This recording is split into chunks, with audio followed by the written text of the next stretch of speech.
See 6. lennukingitus koolile viib meie mõtted väikesele printsile ja meie esimesele direktorile Ellu Rusile.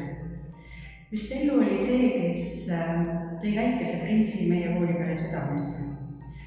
Ja nii nagu ütleb väikese printsi suur saladus, vaatas Ellu maailma südamega ja mõistis selle maailma väärtusi.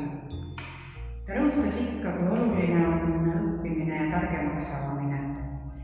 Kui edasiviiv on omavaheline koostöö ja kui südant soojendav on märkamine ja hoolimine. Kas need väärtused on omaks võtnud ka meie õpilased? Ma julgen öelda, et on. Miks muidu valis Kristin oma kunstilõputöö teemaks meie kooli 3 õppesuunda? Või Iiris meie kooli väärtused? Või miks muidu valis 10. lend kingituseks koolile ikka need samad väärtused? Mõeldes Ellule ja soovist rõhutada tema suurt panust meie kooli arengusse, asutas Türi Ühisgümnaasium koostöös Järvamaa kogukonnafondiga väikese printsi preemia. See antakse gümnasistidele, kes on oma tegemistest silmapaistvalt järginud meie kooli väärtusi.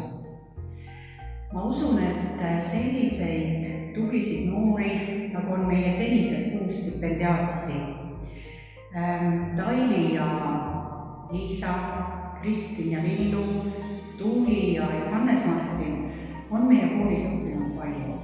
Neid on siin täna ja ma usun, et neid on ka tulevikus meie õppurite hulgas.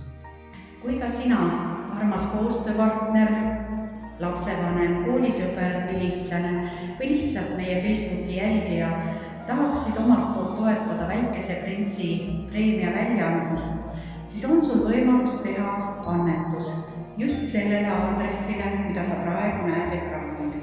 Vajalikku info leiad loomulikult ka meie kooli